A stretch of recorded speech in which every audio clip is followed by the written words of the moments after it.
Baik, sebelumnya terima kasih kepada moderator. Perkenalkan, nama saya Wahyu Andika dari Institut Teknologi Sawit Indonesia. Di sini saya akan bertanya kepada Bapak Dr. Insinyur Tungkot Sipayung. Sebelumnya, pada dasarnya, kita sudah melakukan berbagai cara untuk melakukan atau melawan deforestasi yang sudah dikepanjangkan oleh Uni Eropa, yang dimana mereka selalu melakukan kampanye negatif tentang sawit yang ada di Indonesia, sehingga membuat CPO dan turunan dari negara kita itu sulit diterima di sana, dan membuat harga CPO sering mengalami penurunan harga yang cukup signifikan, Pak.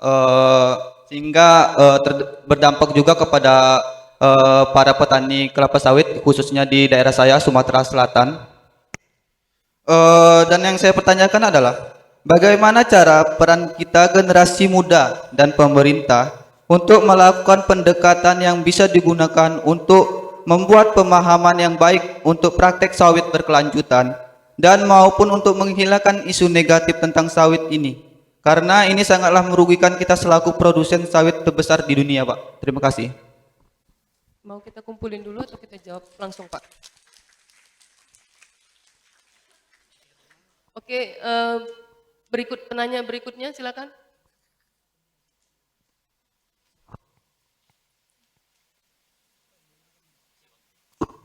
Baik, Assalamualaikum warahmatullahi wabarakatuh. Pertanyaan saya tertuju pada narasumber, yaitu Bapak Dr. Insinyur Tungkot Sipayung selaku penulis. Jadi Pak, di halaman 127 nih Pak, menarik perhatian saya, yaitu mitos 6 garis 01, pemanasan global atau global warming disebabkan oleh pembangunan perkebunan kelapa sawit. Dan menariknya, di kesimpulan yang Anda buat Pak, di halaman 130 gitu, bahwa peningkatan konsentrasi disebabkan oleh peningkatan konsentrasi GRK atau gas rumah kaca pada atmosfer bumi yang bersumber dari kegiatan masyarakat dunia sejak era praindustri tahun 1800-an hingga sekarang telah meningkatkan intensitas rumah kaca pada atmosfer bumi sehingga panas matahari peningkatan konsentrasi pada sumber pada kegiatan masyarakat gitu Pak, intinya pada kesimpulan. Nah, jadi ya mau saya tanyakan gitu, saya kurang puas gitu atas penjelasan dari buku ini. Kenapa? Pada faktanya gitu Pak, ketika kita melihat fakta di lapangan, kita bisa melihat di pabrik kelapa sawit lah misalnya gitu kan. Nah, di situ pengelolaan IPAL gitu atau instalasi pengolahan air limbah pada pabrik kelapa sawit itu kurang optimal gitu. Nah, jadi bisa saja atau bukanlah, potensinya itu sangat besar menjadi penghasil gas rumah kaca. Karena apa? Karena ada reaksi anaerob di sana gitu Pak ya, yang akan menghasilkan yang namanya gas rumah kaca, termasuk gas metan. Gas metan ini sama-sama kita ketahui bahwa adalah salah satu termasuk gas rumah kaca begitu.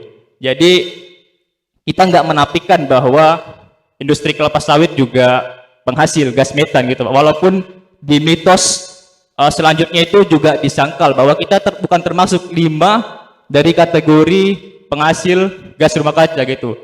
Tapi potensinya gitu Pak, potensinya jika tidak dikelola IPAL ini dengan baik, maka bisa saja menjadi nomor 1 gitu Pak.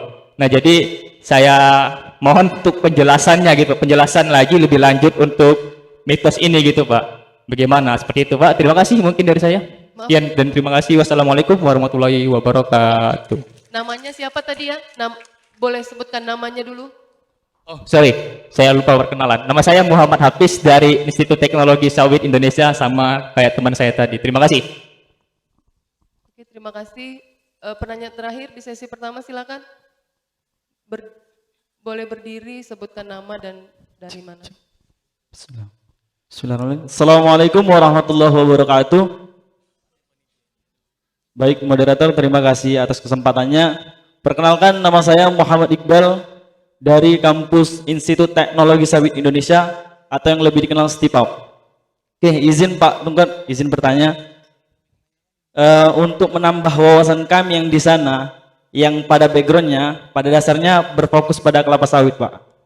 Pertanyaannya, Pak, pada analisis mendalam mengenai isu kelapa sawit, apakah buku ini menyoroti situasi konkret di mana masyarakat mungkin memiliki persepsi yang berbeda dengan realitas industri, Pak?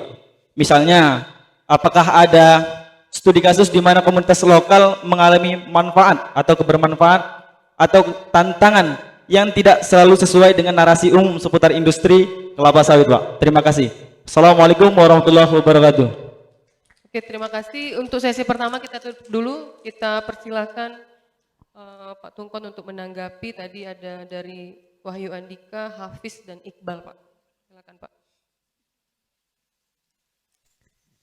Baik, saya pikir ini pertanyaan yang sangat bagus ya. Tapi sayangnya masih dari ITS semua ya. Bagus juga nih ITS. Ternyata lebih sensitif. ITSI maksud saya. Institut Teknologi Sawit Indonesia, ITSI. ITSI ini adalah institut yang dibangun oleh BUMN, PTPN ya. Baik, pertama soal kebijakan Eropa yang mengkaitkan dengan lingkungan terhadap hambatan perdagangan kita gitu ya. Tadi kan sudah saya jelaskan. Jadi memang harus kita sadari juga memang ada concern internasional bahwa tidak hanya lagi harga yang menjadi perhatian, tapi juga atribut non-price. Yang kita tidak termasuk itu soal lingkungan. Yang kita tidak setuju adalah kalau ya itu menjadi kampanye hitam. Artinya yang tidak benar menjadi dituduhkan gitu kan. Contoh misalnya kan, seakan-akan misalnya soal deforestasi lah gitu.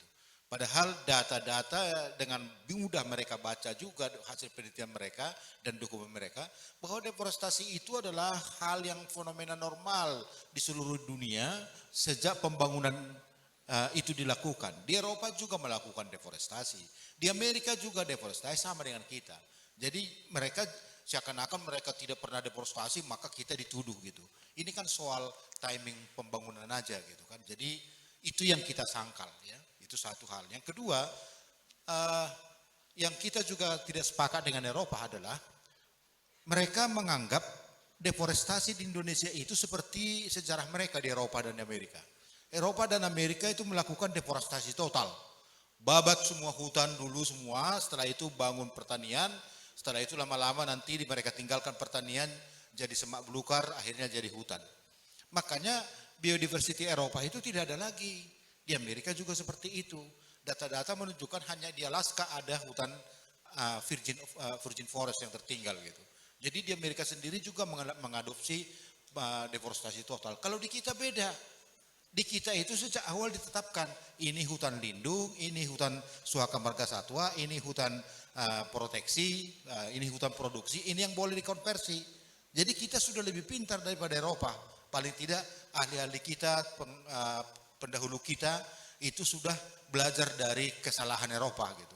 Nah tapi yang kita nggak setuju adalah mereka menggunakan logika mereka di masa lalu itu kepada kita. Itu yang menjadi persoalan ya. Jadi apakah kita mau terpengaruh dengan Eropa? Data menunjukkan memang kita sudah mengalami diversifikasi pasar. Ya, kontribusi Eropa di dalam apa kita sudah makin kecil. Bukan kita nggak butuh Eropa, tapi ke Eropa juga terlalu cengeng, terlalu rewel gitu juga ya go to hell aja kan. Kita masih banyak kok pasar yang lain ya, jangan takut soal itu. Ya, tapi bahwa komitmen bahwa kita akan memperbaiki terus industri sawit kita, ya, tapi bukan hanya untuk Eropa, kita mau untuk diri kita, gitu ya, yang soal itu.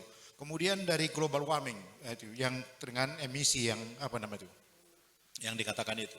Jadi ini juga kan, karena kita alami sehari-hari pemanasan ini kan sekali lalu dipakai mereka itu bahwa ini karena sawit. Coba bayangkan itu, sawit itu hanya secara internasional hanya 24 juta hektar.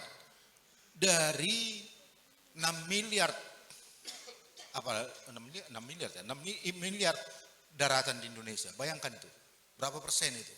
Ya. Gak masuk akal kan, hanya yang setitik gitu mempengaruhi yang begitu besar. Itu namanya apa? Jadi pemanasan global itu makanya kita angkat dengan data-data. Ya, mulai zaman praindustri kita sampai hari ini kita punya data siapa saja yang mengemisi dan berapa emisinya sampai hari ini. Nah, belakangan ini kan Eropa kan tahu data itu kan. Generasi muda maksud saya. Generasi muda ini yang paling banyak yang tidak tahu kan sejarahnya. Baru mereka sadar, rupanya sudah begini gitu kan. Yang kemudian yang kedua bahwa sawit itu juga adalah sumber emisi. Semua kita yang hidup ini termasuk kita adalah emisi. Ya, jadi Anda juga sebagai mahasiswa juga secara individu juga emisi, rumah tangga juga emisi, pakai mobil emisi.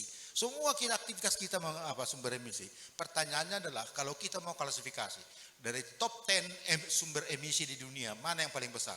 Nah itu data-data International Energy Agency, kemudian juga IPCC, kemudian UNFCCC itu sudah mengeluarkan data. Nah itulah yang di dalam buku itu. Nah ternyata kalau kita bicara top 5 misalnya negara-negara emitter GHG dunia itu adalah yang pertama itu adalah ada Cina, ada India, ada Uni Eropa dan Amerika Serikat. Ya, kita itu tidak termasuk di situ. Ya, kemudian kalau sektor misalnya sektor yang paling besar energi fosil. Ya, makanya IPCC menyarankan pada bulan Maret yang lalu itu stop menggunakan energi fosil kalau mau dunia ini selamat. Itu lebih ekstrim lagi kan. Nah, itu menurut saya nggak bisa juga gitu tiba-tiba gitu kan. Nah, kemudian kalau sektor di pertanian misalnya, FAO juga sudah mengeluarkan data, itu yang di dalam buku itu juga. Sumber utama emisi di pertanian global ya, itu adalah dari metan yaitu dari peternakan.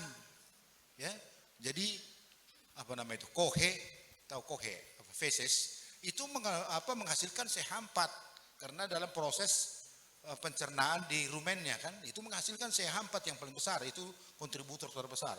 Yang kedua adalah dari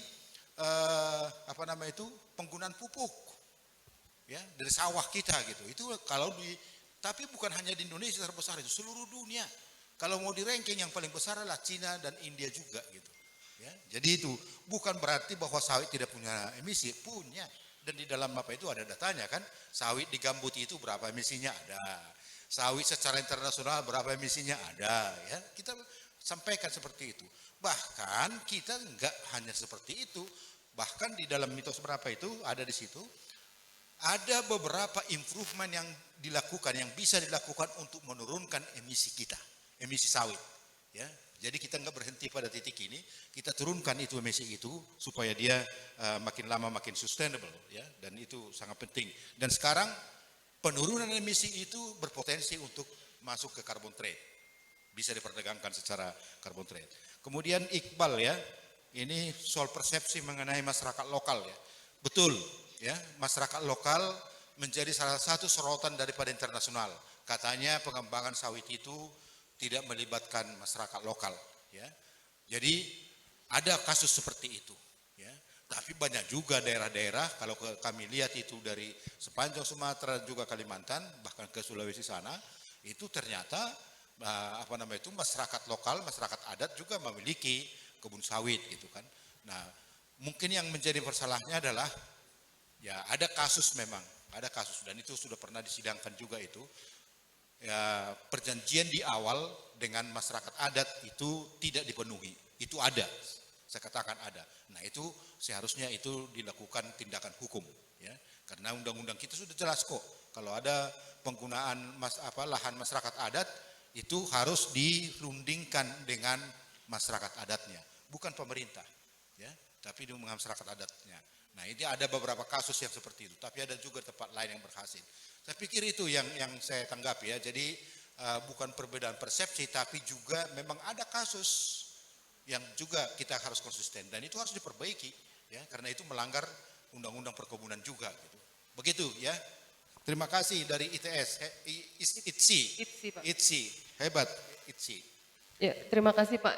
Jadi tadi sudah disampaikan ya, bukan tidak berkontribusi, tapi bukan kontribusi yang terbesar ya. Jadi jangan tersinggung lagi bahwa memang kita sebagai individu juga penyumbang Walaupun sawit juga menyumbang, tapi sawit bukan yang terbesar. Itu nanti bisa kita lihat data-datanya.